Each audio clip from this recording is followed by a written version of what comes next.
दोस्तों, आज हम आपको एक ऐसी जगह पर ले चलते हैं जो धरती पर होने के बावजूद किसी दूसरी दुनिया जैसी लगती है। ये है मेडागास्कर, जो हिंद महासागर में अफ्रीका के पूर्वी तट से 400 किलोमीटर दूर एक विशाल द्वीप है। मेडागास्कर दुनिया का चौथा सबसे बड़ा द्वीप है, जो 5,82,000 वर्ग किलोमीटर में फैला है। ये भारत के राजस्थान, गुजरात और हरियाणा को मिलाकर जितना बड़ा है, लेकिन इसकी असली खासियत इसका अनोखा इतिहास, भूगोल और जैव विविधता है।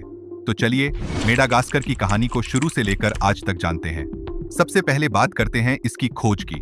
मेडागास्कर को 10वीं सदी में ऑस्ट्रोनेशियन नाविकों ने सबसे पहले बसाया, जो आज के इंडोनेशिया और मलेशिया के क्षेत्रों से आए थे।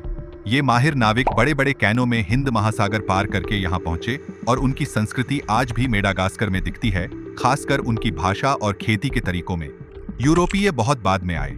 1500 में पुर्तगाली खोजकर्ता डियोगो डायस ने इस द्वीप को देखा और इसे साओ लॉरेंसो नाम दिया, क्योंकि वो दिन संत लॉरेंस का था। बाद में फ्रांसीसियों ने इसे मेडागास्कर नाम दिया, जो आज तक चल रहा है। अब इसके प्राचीन इतिहास में झांकते हैं। करीब 16 करोड़ साल पहले मेडागास्कर सुपरकॉन्टिनेंट गोंडवाना का हिस्सा था, जिसमें अफ्रीका, भारत और ऑस्ट्रेलिया भी शामिल थे। लेकिन टेक्टोनिक प्लेट्स के खिसकने से 8.8 करोड़ साल पहले यह अफ्रीका से अलग हो गया। इस अलगाव ने इसे जैव विविधता का केंद्र बना दिया। यहाँ के 90% से ज्यादा पौधे और जानवर कहीं और नहीं मिलते। मशहूर लेमर, जो सिर्फ मेडागास्कर में पाया जाता है, इसका उदाहरण है। 100 से ज्यादा प्रजातियां हैं, छोटे माउस लेमर से लेकर बड़े इंड्री लेमर तक, और ये सभी यहीं खास हैं। फिर है बाओबाब का पेड़, जिसे उल्टा पेड़ कहते हैं, अपनी अजीब शक्ल और मोटे तने के लिए। मेडागास्कर में बाओबाब की 6 प्रजातियां हैं, जो कहीं और नहीं पाई जाती। मेडागास्कर का भूगोल भी कम रोचक नहीं है। इस द्वीप में 3 मुख्य क्षेत्र हैं। बीच में ऊबड़ खाबड़ पहाड़ी हाईलैंड्स, पूर्वी तट पर घने वर्षा वन और पश्चिम में सूखे पतझड़ जंगल। दक्षिण में कांटेदार जंगल है, जहां पौधे लगभग एलियन जैसे दिखते हैं। सिंगी डे बिमाराहा, एक यूनेस्को विश्व धरोहर स्थल, अपनी चूना पत्थर की नुकीली चट्टानों के लिए मशहूर है, जो चाकू के जंगल जैसी लगती हैं। जलवायु भी विविध है। पूर्व में भारी बारिश, पश्चिम में शुष्कता और हाईलैंड्स में ठंडी हवा।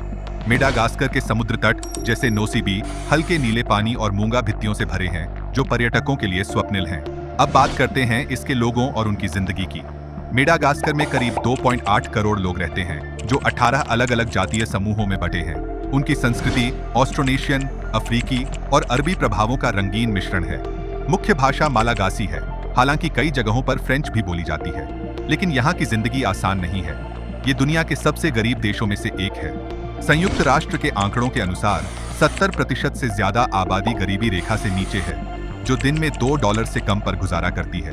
ज्यादातर लोग खेती पर निर्भर हैं। चावल, वैनिला और कॉफी मुख्य फसलें हैं। मजेदार तथ्य, मेडागास्कर दुनिया का सबसे बड़ा वैनिला उत्पादक है, लेकिन चक्रवात और जंगलों की कटाई ने कई लोगों के लिए मुश्किलें बढ़ा दी हैं। मेडागास्कर का इतिहास भी उतना ही जटिल है। 10वीं सदी से 19वीं सदी तक यहाँ कई छोटे छोटे राज्य बने, जिनमें 19वीं सदी में मेरिना साम्राज्य सबसे शक्तिशाली हुआ। लेकिन 1897 में फ्रांस ने मेडागास्कर पर कब्जा कर लिया, स्थानीय लोगों का शोषण किया और उनकी संस्कृति को दबाया।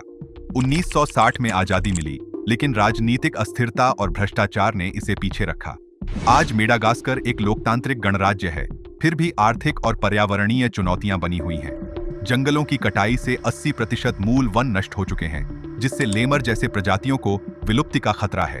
इन चुनौतियों के बावजूद मेडागास्कर की सुंदरता और अनोखापन इसे खास बनाता है।